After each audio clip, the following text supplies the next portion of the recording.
I, 18 male, was adopted by a family when I was 5. I don't know my biological parents. The family already had 3 children. 3 girls.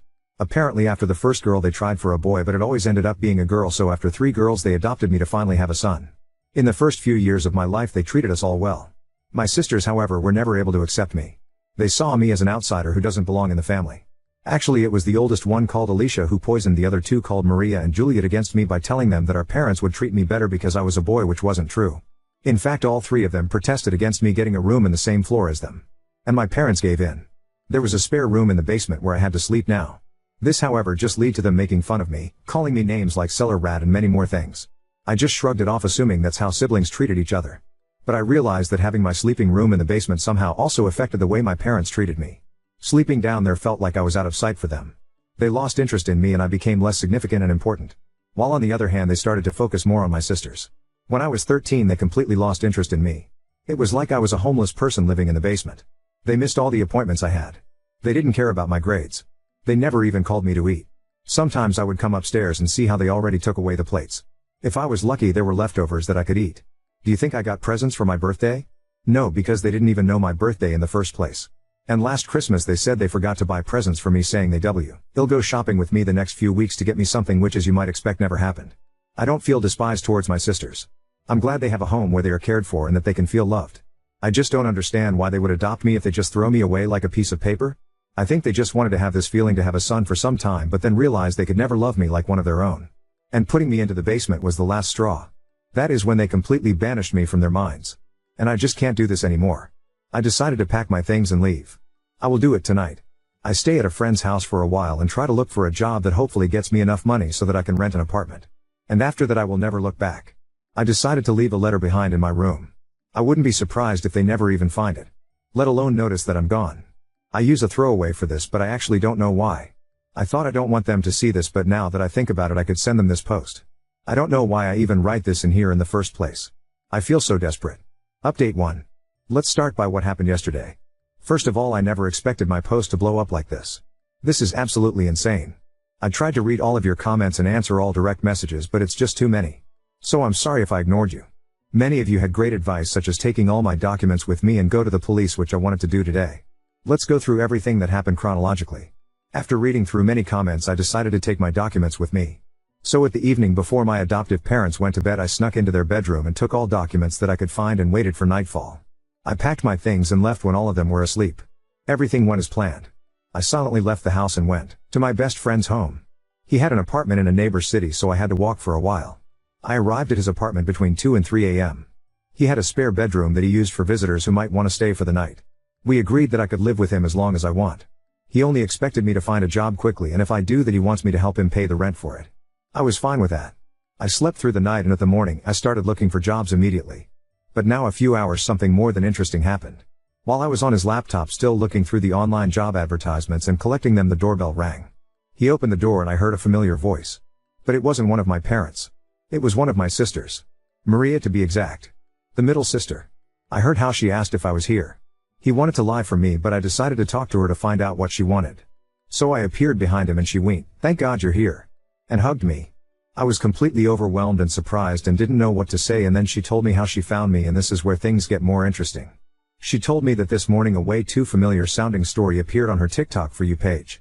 Apparently my story was shared by a TikTok account who actually had a quite big audience. And she became even more suspicious of the situation when her and the name of her sisters were also mentioned. To be sure about the situation, she went in the basement and into my room, where she found the room mostly empty and of course my letter. I mentioned in the story that I would stay with a friend, so she went out looking for me, telling our parents she was about to visit a friend. She said she drove to 2 different houses before finding the correct address. She apparently visited 2 other friends of me before finding the correct apartment. Apparently she also took the letter with her. She said she hasn't showed them the letter yet and wanted to talk to me first. No one besides her knew where I was or what I did the last night. She apologized to me and offered to talk with her on my side to our parents. She explained that the way I talked about her in the original post made her feel bad. She said she never hated me or anything. She admitted that she also protested against me having a room on their floor, but just because of Alicia's influence on her and because she believed her lies when she was younger. Now that I think about it, unlike Alicia and Juliet, she never called me bad names. She said that Juliet probably also is just insufferable because of how Alicia manipulated her. She said she never realized how bad I was treated. She never gave a second thought about me because Alicia spread rumors that I was just very socially awkward and overall didn't like any of them and that I would just lock myself inside the basement like the worst introvert and all of that. And as a reason for her claims, she just reminded them that I was adopted and that is why I would try to make myself the outsider. I said to her that this might explain why she and Juliet might have been like that to me but not why my parents would have behaved that way. She replied that she also can just make claims here without any proof, but she thinks it's because even between them Alicia is the golden child as the firstborn. Her and Juliet are only the failed attempts of them having a boy. And her being the golden child made it easier for her to manipulate both of them into believing the lies she told them. Then she said that she knows that mom and dad would be pretty easy to manipulate if you know how. And then she gave me 4 options. 1. I could come with her right now and talk with her to my parents. 2. She would let me think about it and leave but not tell my parents. 3. I refused to go back with her entirely but she would tell them about the letter without telling them where to find me. 4. I refused to go back with her entirely but she would pretend to not know anything but maybe stay in contact with me. I picked option 2 and she gave me her number. She said that if I decide to give them a chance she would support me but she would understand if I refused to. And now we are here. I don't know what to do. I would lie if say I wasn't tempted to give them a chance, but on the other hand if it's true that Alicia is the one behind all of that I don't know if I want to deal with her again. Update 2. I start this by saying that many of your comments suggested that Maria could have potentially manipulated me and that I shouldn't trust her just now. Which I understand. I decided to stay with my friend. Especially since I applied for so many jobs yesterday and I think I could find one in no time. So there is no reason for me to get back with them as an 18-year-old. But these are just side facts. I would have not given you an update if nothing had happened. Apparently my adoptive parents did realize I was gone recently so they started looking for me. They are sure that Maria knew where I was considering she had my letter with her. I'm currently only in contact with Maria who told me all of this. Apparently my parents tried asking her about my whereabouts and grounded her after she refused to tell them. Yes, they grounded a 21-year-old. Couldn't believe it either. As many of you suggested, I went to the police so they couldn't file a missing report about me. And meanwhile Alicia started to spread rumors again. Apparently she used my disappearance as a proof that she was right with everything and Juliet believes every single word. She is completely under Alicia's control. Even though I didn't want to see them again, I kind of want to give Maria a chance. I asked my friend if hypothetically Maria could stay with us too. He raised an eyebrow and said only if she wants to sleep on the couch, and then he asked me why I want her here in the first place. The thing is, if she cares about me then I don't want her to stay with this family. He was annoyed but said yes. I texted her asking if she'd consider to move out and offered her to stay with me and my friend. Before you say it. I know it seems like a way too quick decision. But I truly think that Maria is not like the rest of them. Many of you said that she probably wanted to save face, but someone wouldn't go through all that to find me and then protect me by keeping my whereabouts a secret if they just wanted to save face. Considering that I never mentioned their last names or where they live, so it's not like anyone could have known it was her in real life. I honestly think that my story opened her eyes. She answered by asking if I was for real and that she wasn't sure. I reminded her that she is 21 and probably should think about moving out of our parents' house anyway. And that she was grounded at her age is pretty effed up. They treat their children like 10-year-olds even if they are adults. She said she is not denying that she would like that because apparently Alicia also started to spread lies about her too because of how she behaves towards me. She overheard how she was talking to her friends about her and that she was called the complicit of a maniac. Still don't know why Alicia hates me so much, but I don't care about it. She said she doesn't think it's a bad idea, but she wants to find a job to have a financial stability first before moving out. That was fair enough. And my friend was much happier this way too. He said he isn't really excited of having another jobless person living with him. But he said that if she has a job he'd gladly help her. One more reason why I think that Maria moving out isn't a bad idea is because if both her and me got a job we could probably rent an apartment together in no time and would not have any financial problems. So yeah, that's it for now. Let's see what happens in the future. I want to mention one more thing. On my last post some people were talking badly about he TikTok account that shared my story. Please don't talk badly about the account. They didn't know it would end like that and I don't have a problem with anyone sharing my story. Thank you for reading 3 edit. Some of you pointed out the situation with my friend. Believe me, if I wasn't sure he was okay with it I would not have suggested it. He was unsure about the offer at first because I hadn't asked her before asking him, so of course he thought it was just another jobless person.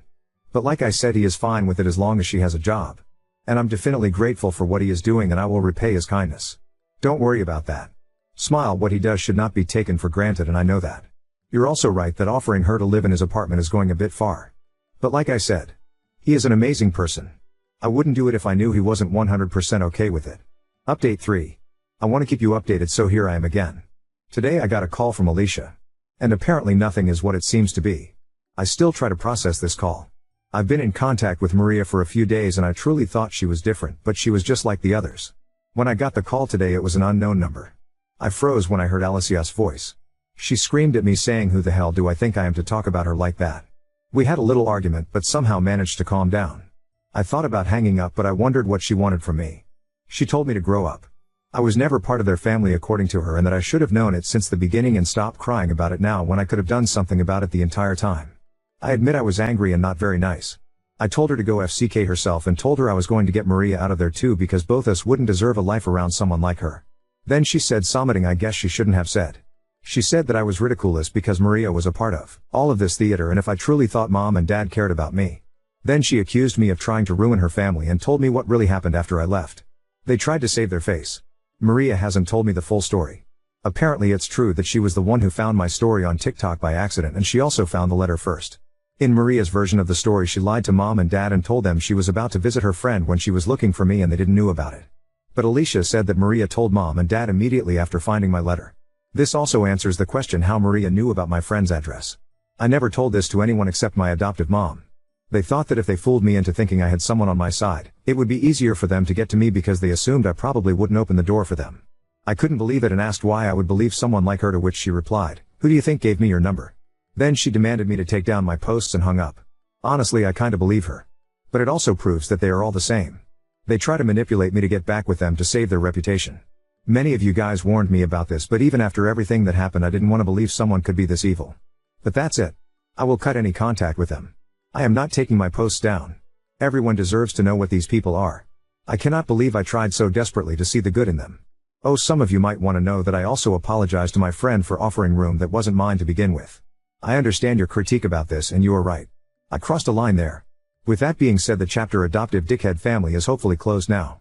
I try to focus on my life and maybe someday I will find someone who truly loves me. Update 4. Me answering to their attempts of defamation gets voted. I am not lying with anything. I wish all of them the best. But I don't want to have anything to do with this family.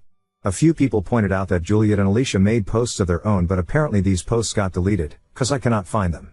I also can imagine they were just fake profiles and that they are not the real ones. You can post them under this post if they can be found somewhere. But no matter what they wrote, I'm sure that if they are real, they try to save their reputation by telling you lies. I would like to appeal to you to not believe anything they say. The backlash on my last post and the people calling me liar, however, is frustrating, and right now I need some peace and focus on my life and things that feel good to me. I hope you can understand that. I'm going to keep my account here for 2 days and then delete it. This way I can leave this behind and no one of the negative comments can accuse me of hiding anything or doing it for clout or Reddit karma. And everyone should be able to read my story before it gets deleted. To those who support me, I want to thank you so much. I felt safe enough to share my story and even update you. When I made the first post, I never thought it would reach so many people. So thank you all so much. 3 edit. Okay, I just found Juliet's post on the same TikTok page that shared my story, and this post is completely fake. My name is not Ben as suggested in this post. It's more like a fan fiction of my story where someone who has nothing to do with our family tried to add their perspective. And the situations that were described there never happened. It's not even that they happened and it's just a different perspective. No. It's completely made up. Now on to second story. Parents turned against me and got a restraining order against my husband after he defended himself when my mother tried to attack him over buying a shed. I, 33F, have been married to my husband, 32 male, for a few months, but we've been ether for 6 years. My parents had asked us to move into their home 2 years back to help them out since my dad is medically disabled. We agreed because this would allow us to save up for a house. When I was 19, my father had a brain tumor and at the same time his mother was in the hospital and it wasn't good. My mom spent all her time at the hospital with my grandma, so I decided to take 2 years off from college and put in a leave of absence from my job until my dad was better so I could take care of him and my brother who is younger. Fast forward, I met my now husband at work and we hit it off. From the beginning, he took it upon himself to take my father to appointments and fix things around the house for them. When we moved in, my husband fixed the house for my parents every day after working 10 hours a day.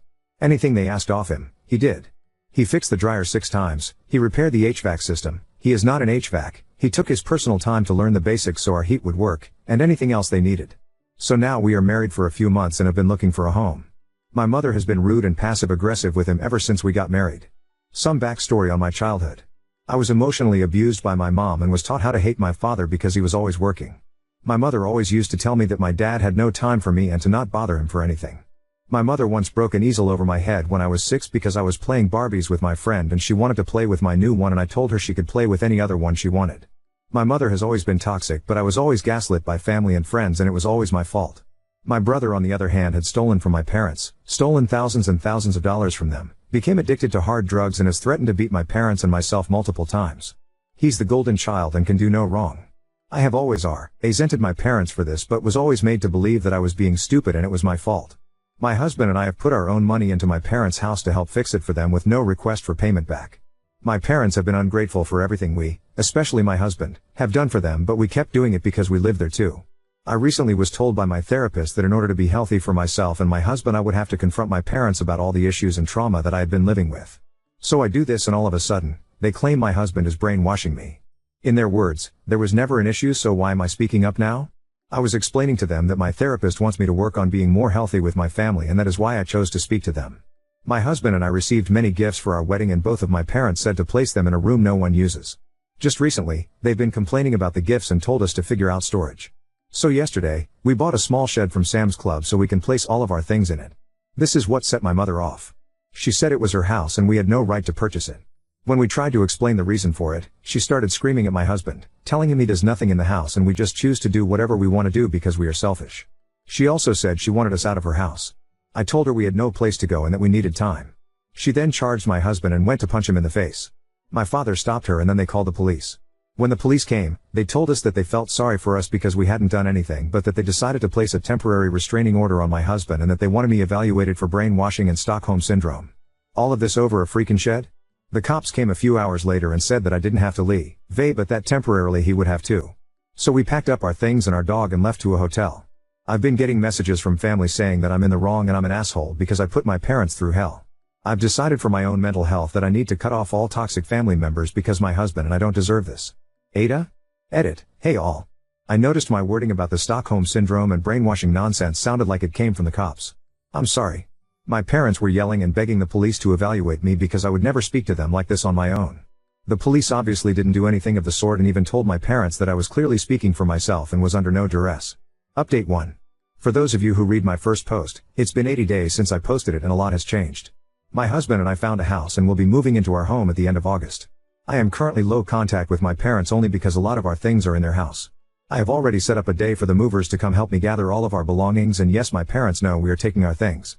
My parents were given no information other than we found a place of our own.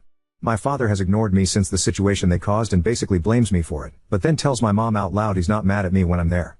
My mother thinks all is well even though I tell her our relationship is the furthest from fine, but narcissistic parents will believe what they want. Once all of our things are out of the house, I'm cutting all contact with my parents and whoever else needs to go. My husband and I, even through this difficult situation, have gotten stronger and are living a fairly peaceful life. Therapy has been wonderful and all the wonderful things that are coming our way, we are welcoming with open arms.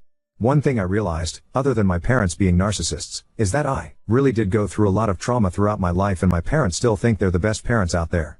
There was a moment, in the beginning of all of this, where I thought I couldn't keep going. When I came out of that place and was strong again, I spoke with my parents about it since my mom kept telling me how much they care about me still. Their response to all of this: oh well, that's not our fault and shit happens. They're right. Shit does happen. And it's gonna hit them hard once I'm out of their lives for good.